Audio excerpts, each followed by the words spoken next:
Well, my name's Ben Fellows. I'm an investigative journalist and I was a child actor.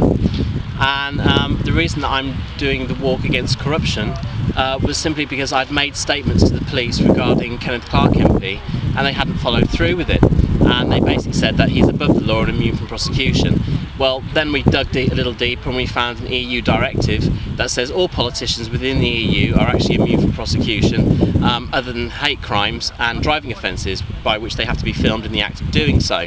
So I was so outraged with this that I decided to basically do this walk. You know, I was being threatened by the police in London. I lost my flat, my wife has left me, and basically, you know, essentially I'm homeless. So I set up a donations page and people have very kindly donated, which paid for my rent and keep while I was down there in Plymouth. And then I decided to go on this walk, and you know, me and Hannah Remington from Illuminati Exposed came up with the idea. We then went onto the radio and we set out, and Malcolm Blackman from Anonymous UK joined us. We've had a guy called Mark and his wife Marie come and join us. We've had you guys come and join us, and we've met lots of people on the way. I'd never been to Stonehenge before, so as I knew we were coming through Stonehenge, I thought, well, let's stop at Stonehenge for a couple of days, mend our feet, because I had a big blood blister on it that was just ginormous, and we'll enjoy the stones for a couple of days. But when I got here, I was outraged that they put a fence around Stonehenge. They were charging £8 per person to come and see it. So again, I looked into it a little further, and I realised that the land that's actually the stones are sitting on, according to English Heritage Press Office themselves, and I talked to a senior press officer called Renee. She said they are only responsible for the land which the stones directly sit on. It's a little triangle, and the surrounding field is National Trust land. And so I basically said, so if I go into the National Trust land, I'm fine. And she said, yes, absolutely. And so that's what we've been doing. So we've been putting the fence here, going into the National Trust land. And of course, the police and the English Heritage don't like it. They can't actually stop us. It's a civil matter anyway. And we've had inspectors up here who have agreed with us. I've agreed personally that I wouldn't go over again after the initial time we went over and videoed it and made the point of saying, look, Stonehenge is liberated, you can see it for free. And then what I've done is I went to see the museum and the visitor centre, and we spoke to some local druids, and they basically said, look, you know, we think Disney are involved in this. And so we've dug a little deeper. We found that a company connected to Disney is building the infrastructure, the museum and the railway, using their expertise.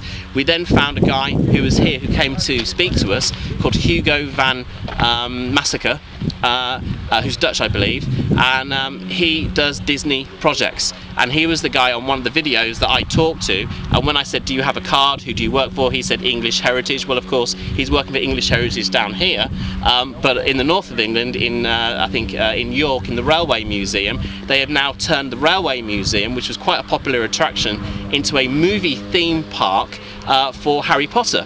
So it's like a mini Harry Potter theme park, and of course kids go there, they get to ride on the train, they have all sorts of interactive events going on, and that's Warner Brothers. So not only does this guy work for Disney, and his family is very heavily connected to Disney, there's musicians in his family that are composers that have composed soundtracks for Disney, his family have known them for years, they work very much together. There's a good chance now that we found out that Disney are actually behind a lot of the stuff that's happening here. It's lottery money that's paying for it, but Disney and their expertise is putting in the infrastructure, is helping. And of course, you don't need to necessarily own something, because once you've put the infrastructure in, once you've put the great museum in, and I'm sure all the attractions will be wonderful, they're even building a fake Stonehenge 4 miles away, which we believe the train is going to come and bypass Stonehenge in a couple of years' time and carry on to the fake Stonehenge, where there will be all the Disney stuff. There's also a Disney film coming out called Enchanted Tales, and the diary of that film is already happening now online, and we've posted that link on our Facebook page, which the story is about a Bengal tiger that's in Longleat Park who escapes, has an adventure, magical adventure at Stonehenge, And again, they're promoting this now. They're actually growing a real Bengal tiger in Longleat so that the kids can see the movie, come to Longleat, which is part of the Disney tour,